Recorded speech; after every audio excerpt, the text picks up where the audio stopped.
I will be presenting today. Part of the presentation, we are attempting to do it as a role play. The topics that we will be covering today will be prenuptial agreements, marriage counseling, divorce mediation, legal separation, and marital settlement agreements, as to why we recommend getting this agreement in place before the filing of a divorce complaint. So we'll be discussing all this briefly. I was actually reading about an article just recently, and I read something regarding prenuptial agreements. And that was something which actually intrigued me to know what they actually are and how they can protect me and, like things like that. So can you please try to brief me about what they are? Yeah, sure. The lover, I'm very happy to know that you found the one for you, and it's very exciting. And prenuptial agreements are actually very common in today's world, especially among young adults like you that are contemplating marriage and a future together. So basically, a prenuptial agreement is a legally binding contract between two people contemplating marriage. It is recognized and enforced by most courts, so it is like a legal contract that you both would sign. There is a federal act called the Uniform Marital Agreement Act, which a lot of states have adopted, about 24 of them. Unfortunately, New York, where you reside, is not one of the states that has adopted it. However, it goes by the New York domestic relations law that governs it. So in a nutshell, it's a good contract to have, but I'd like to know what your reasons are for wanting a prenuptial agreement. Yeah, thank you, Prema. So my primary reason is that I have some assets, and likewise she has some assets, and we want to first discuss before getting married that how are we going to utilize those assets during our marriage and all that kind of stuff. So I wanted it to be documented in a way, so and I also want to know what other issues I can address. Great, that's good. That's a great question, because there are several issues that can be addressed in a prenuptial agreement. Do you have any children? Do either of you have children from previous marriages that need to be addressed here? No, we were never married before, and neither of us have any children from. Okay, so that would be a reason why most parents would want to get into a prenup agreement. The other issues that can be addressed in a prenup are designating separate and marital properties. Like you just mentioned, you have properties that you are bringing into the marriage. Each of you have separate properties.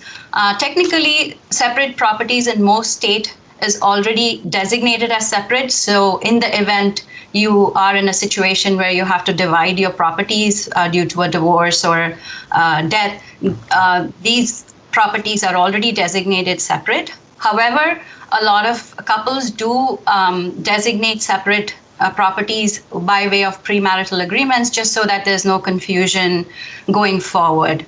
Also, terminating issues or terminating points are also specified. For example, what happens in the future if there is going to be a divorce filing, or what happens to these properties if one of you should die untimely. So all these issues can be addressed in a prenup. Oh, okay. Yeah, God forbid that we have to divorce. I think we are such a great couple. Yeah, let's not think about it. But a prenup is something you sign and put away. The idea is that you wouldn't ever have to look at it again.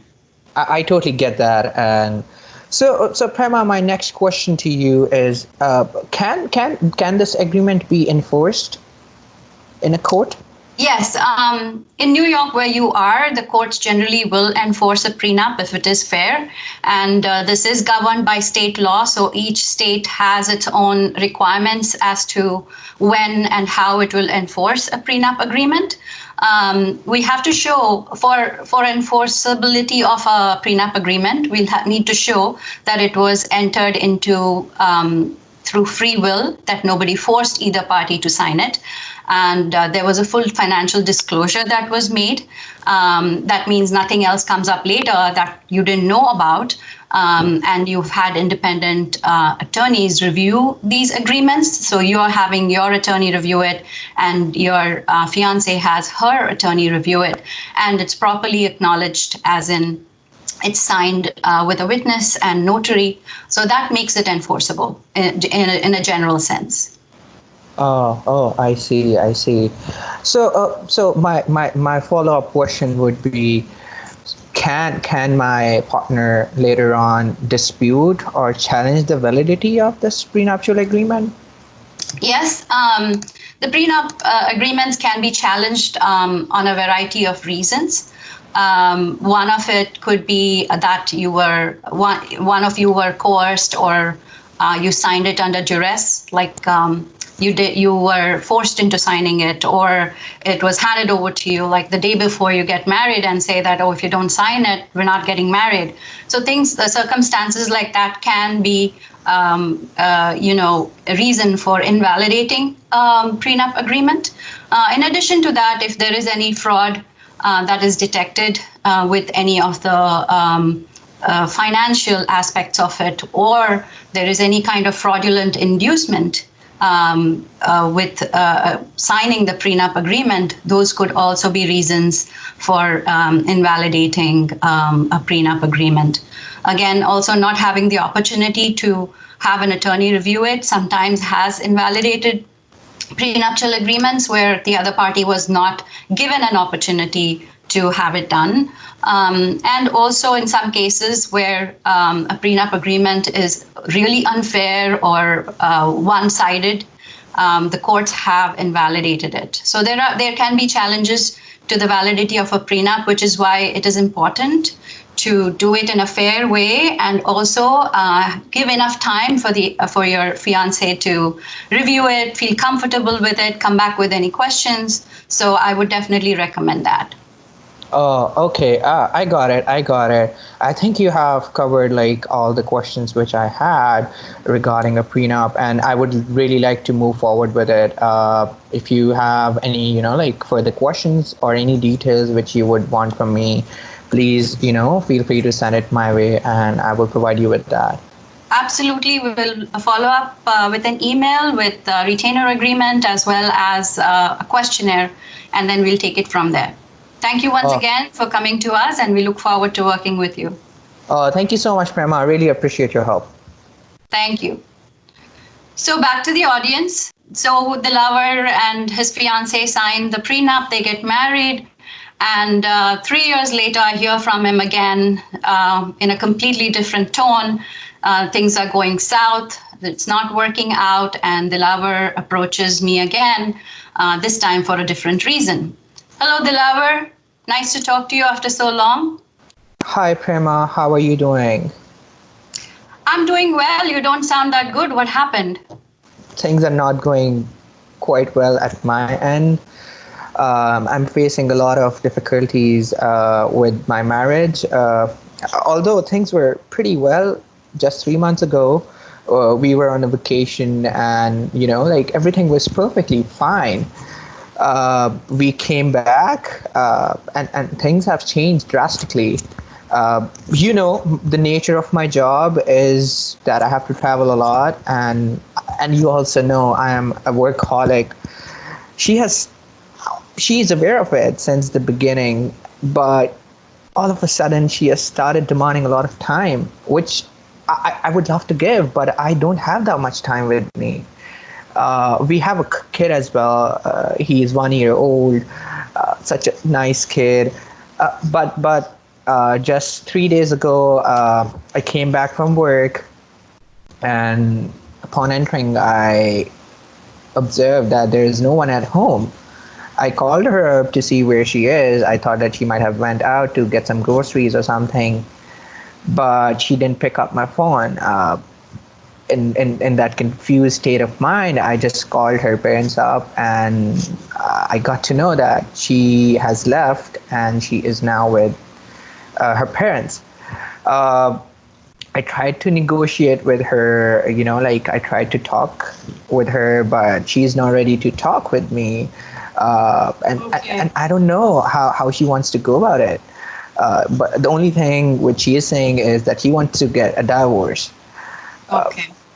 I'm really sorry to hear that things have reached this stage, but it seems like a lot of it could be misunderstandings or miscommunication that you both have reached over the last few years, and maybe taking a lot of each other for granted. So under the circumstances, I know you said she wanted to go for a divorce, but there is a few steps that you can do if you want to save your marriage before you contemplate a divorce. There is this process called marriage counseling, where there are licensed counselors that will talk to both of you.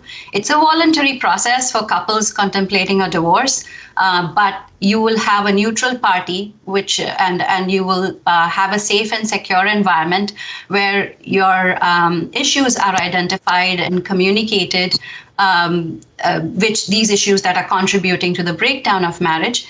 And more often than not, marriage counselors can provide some kind of instruction, coaching, feedback, and an opportunity for both of you to identify these issues, such as finances, household responsibilities, childcare, infidelity, or any other issues that you both are particularly facing.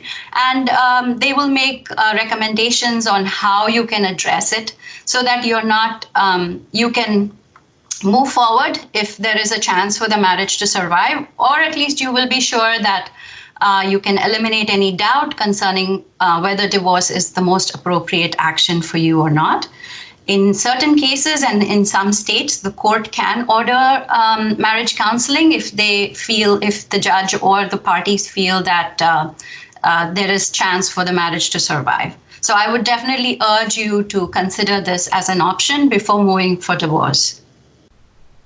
Prema, I really appreciate your advice regarding marriage counseling, and I personally would love to do that. But there is a bit of information which I forgot to give you before. My wife thinks that I'm cheating on her, and that is why she has left the house. And she is just like adamant on getting a divorce.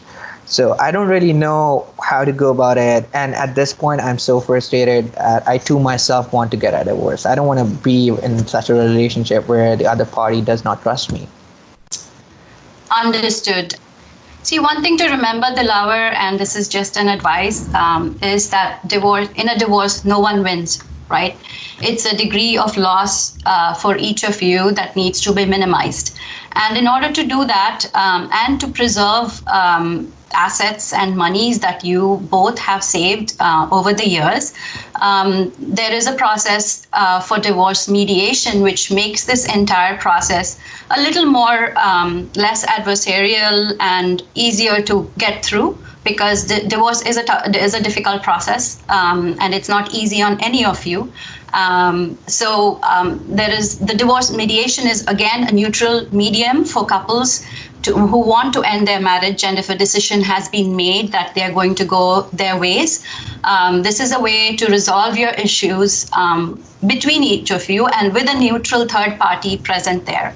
Again, mediators are certified, they have been trained to do this, so they know what aspects to look for and how to do this.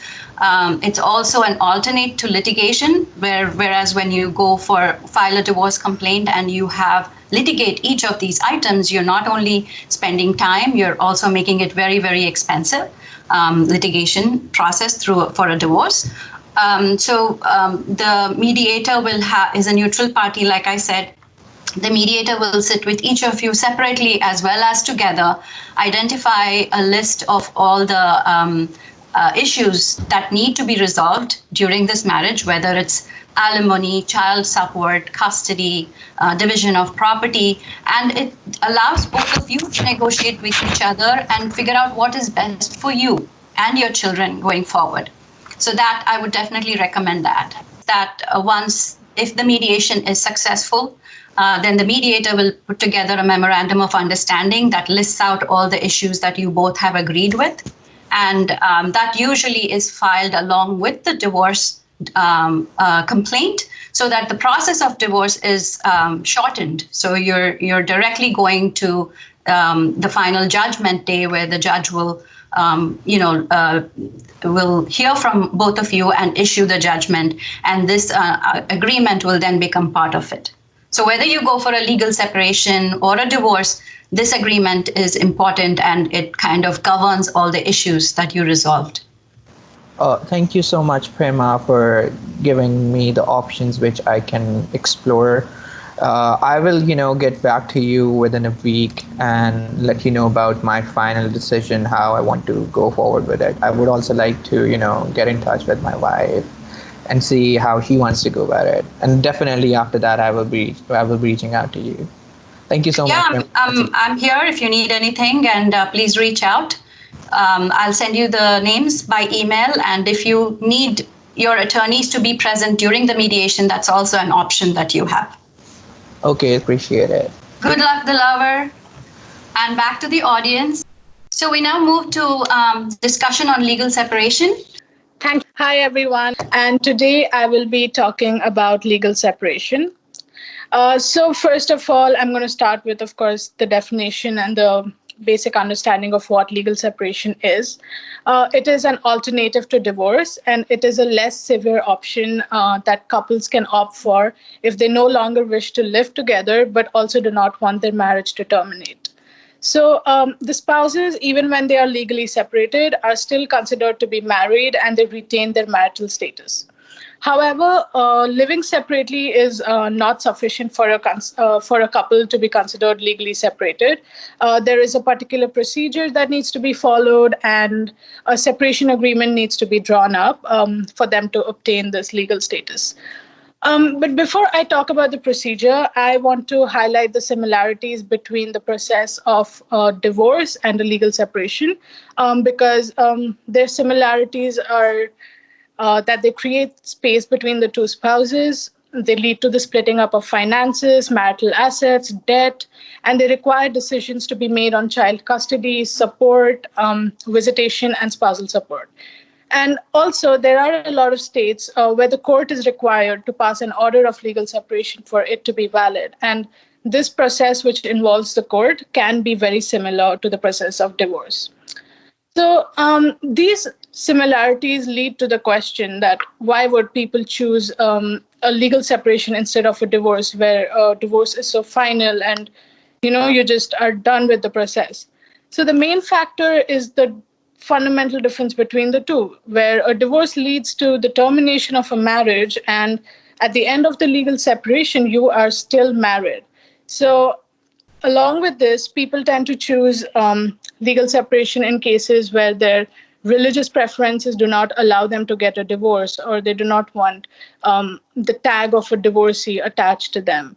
And they also choose to be separated and remain married, where they can avail various benefits from the other spouse, such as healthcare coverage or their social security benefits. And I believe if you file jointly as a married couple, you get certain income tax deductions. Another reason is that spouses also feel more connected this way to each other, and a legal separation leaves a hope of reconciliation between the two, because it does not end your marriage.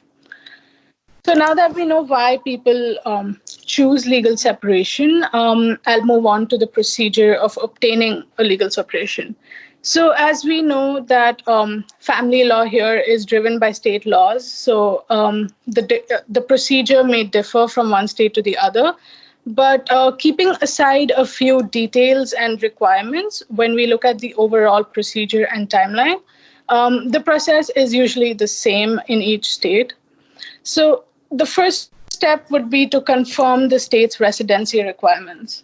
So the first step would be to confirm the state's residency requirements. So for example, to obtain a legal separation in New York, it is required that either of the spouses have been living in the state for at least 2 years preceding the filing of legal separation, or they must have been married in the state. So each state has a different residency requirement, but I think the only difference would be the time period. Like, for example, another state would require 1 year instead of 2 years of residency.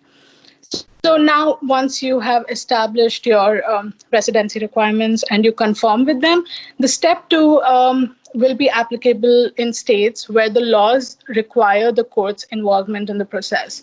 So if the law in that particular state requires the spouses or the one spouse to approach the court and file a petition for legal separation, that would be step number two. And step three is drafting the separation agreement. Now, step three is the most important step of the process.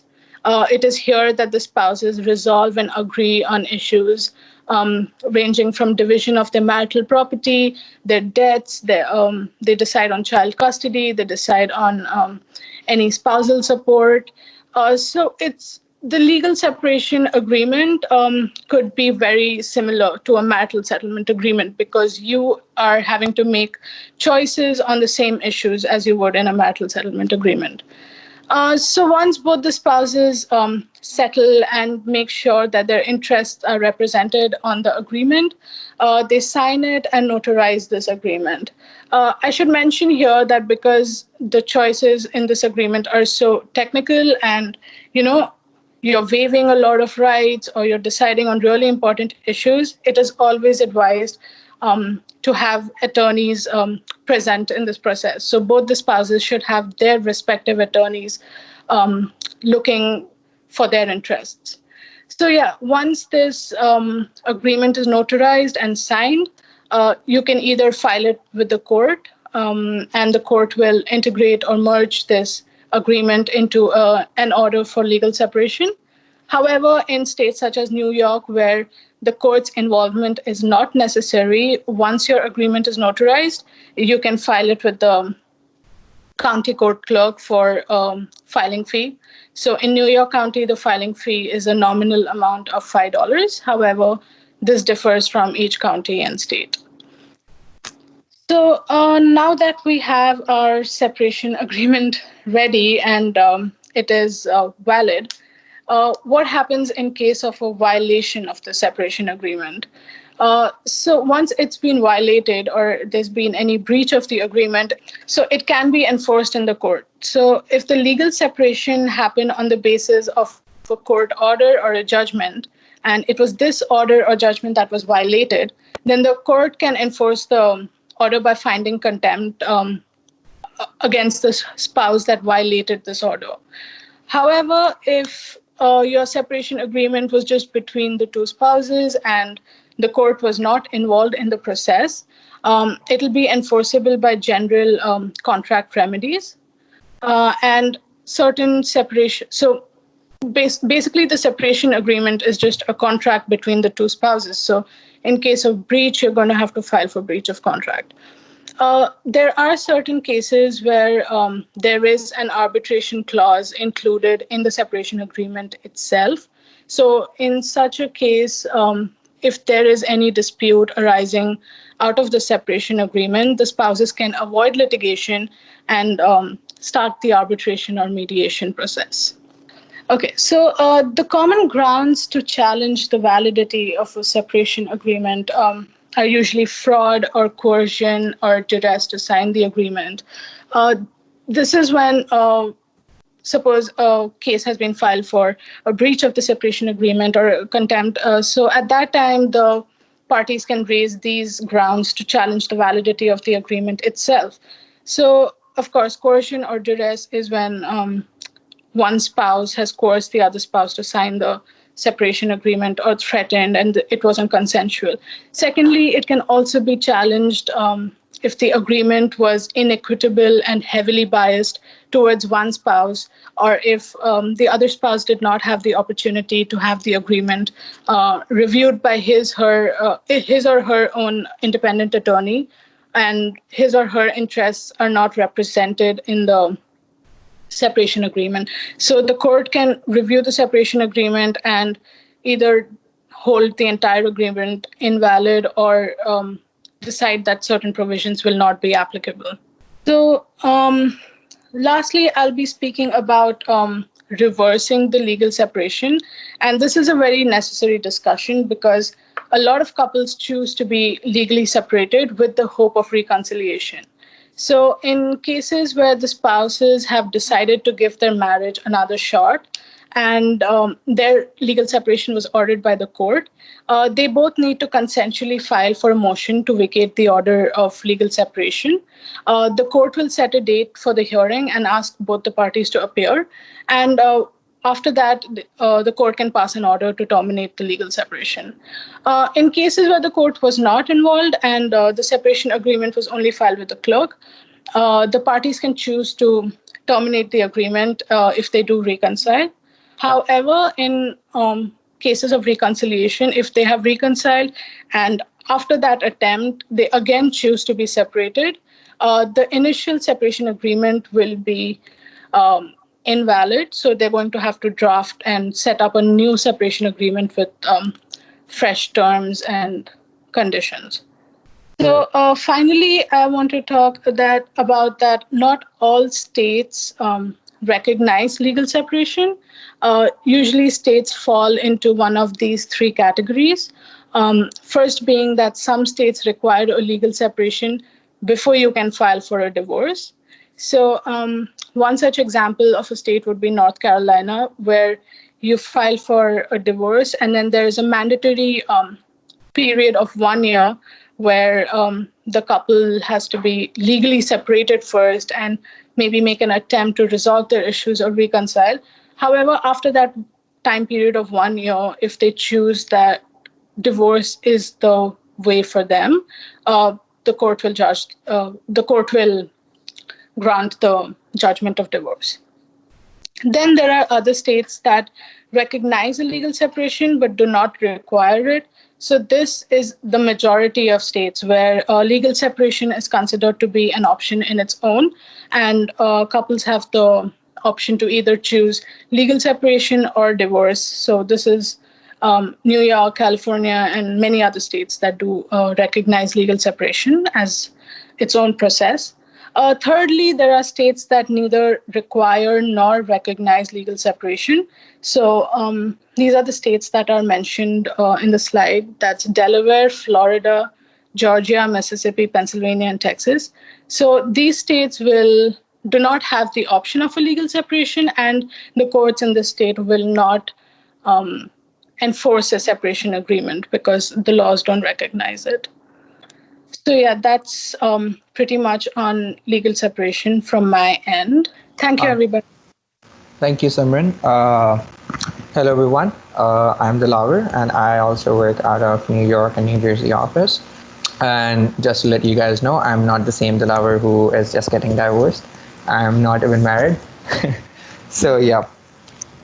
So I will be talking about the marital settlement agreement and what it is, what goes into it, and why is it ever needed. So before I go into that, I would like to mention over here that marital settlement agreement in itself is part of a divorce proceeding, and it is filed when a divorce is filed with the divorce complaint so that parties can come to a settlement. However, we always advise our clients before they file a divorce, they have a marital settlement agreement, and they do, mutually decide between themselves instead of the court deciding it for them, that how they want to divide their assets, how they want to go about their entire divorce. So let's just delve into what really is there and what is really needed for a marital settlement agreement. A marital settlement agreement in itself is an agreement which spells out the terms of the divorce and the relationship between the two spouses after the divorce.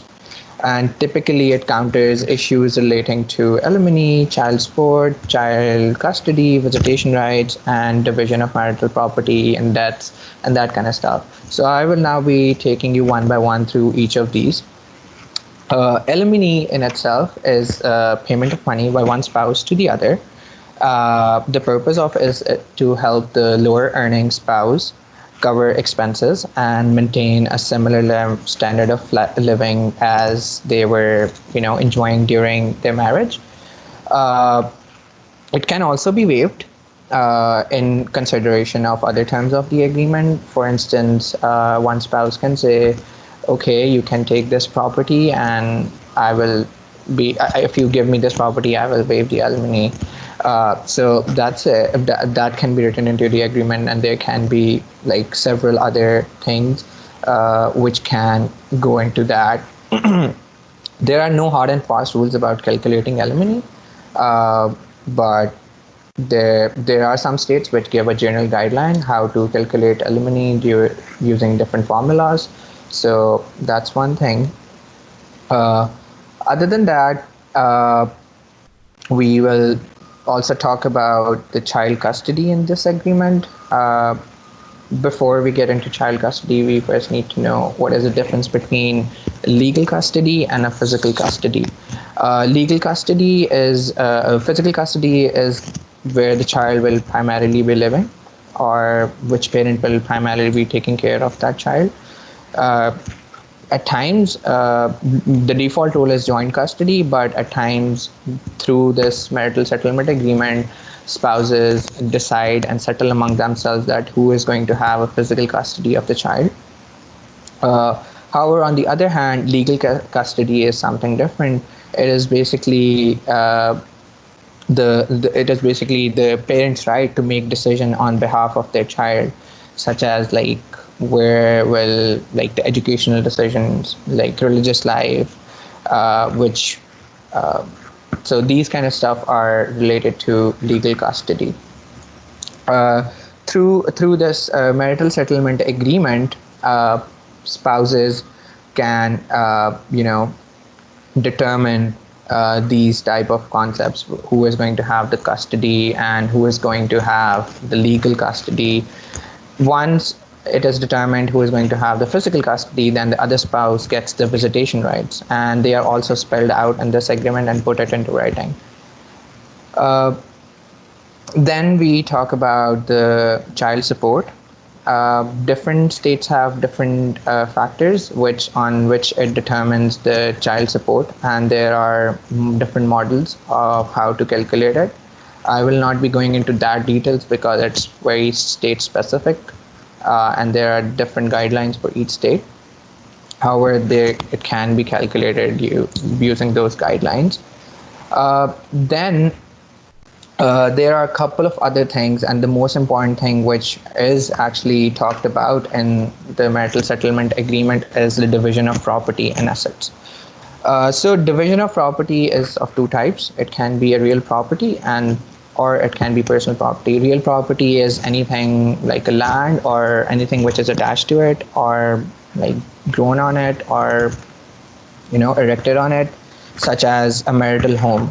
So the couple needs to decide how they are going to divide the real property. How are they going to do it? 50-50? Are they going to do it through equitable distribution of property, or as Ramesh previously mentioned, through community property? These are the things which can also be decided and which can be put into the agreement. As for the personal property, it includes cars, furniture, jewelry, even stocks. So the couple and the spouses can also decide who is going to take which. Like, let's suppose if they are living in a marital home and there is a furniture in the home, they need to decide who is going to take which part of the furniture, which furniture is going to whom. So this can also be spelled out in the marital settlement agreement. Other than that, we also talk about health insurances, life insurances, and if one spouse have a health insurance and the other spouse was a beneficiary, so how are they going to do it after they have decided to put an end to their marriage? Are they still going to continue with that, or both the spouses will now be responsible for their own health care and health insurance or life insurances? So these are the kind of things which we also try to put into the marital settlement agreement, so that later the spouses do not have any sort of conflicts related to these things. Then we also talk about healthcare expenses, right? Although covered in insurance, but there are other healthcare expenses which needs to be talked about. Let's suppose one of the spouse was going through some medication and the other spouse was bearing that expense. So we try to talk about that after the end of the marriage. Is it still going to be handled by that same spouse, or are they going to separately do it? Then we talk about pension plans, 401ks, and retirement plans. Most of the time, again, in these pension plans, there are the other spouse is the beneficiary. So we talk about that, and if they still want to continue with that, we list that out. And if they do not want to continue with that, it's as per the the mutual understanding and agreement of both the parties how they want to go about it. So we also spell that out, and that then there are debts which need to be taken care of. That can range from mortgages, from loans, student loans, those kind of things. So we also take care of that in this marital settlement agreement, where if, let's suppose, that were being paid by both the parties mutually for the marital home as a mortgage, they need to decide if, let's suppose, one of the spouses is taking the marital home, is that spouse going to pay the debt, or are both of them going to pay it together, and how they really want to distribute this entire thing. Then we also talk about the banks, all kind of banks account, which both the parties had acquired or had opened during the marriage, or they can be separate bank accounts as well as joint bank accounts. So they also, so let's suppose, for example, in a joint bank account, they have a certain balance, and they now need to determine among themselves how they want to divvy that up. Are they going to do it 50-50%? Are they going to do it according to the amount which they had put in? So again, it depends on the mutual agreement of the parties, and usually a back and forth goes between the parties, and then they are able to settle it. All in all, then we also talk about tax returns.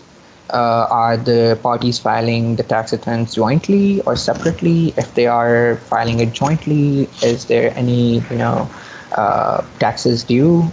If there are some taxes due, who is going to pay those taxes?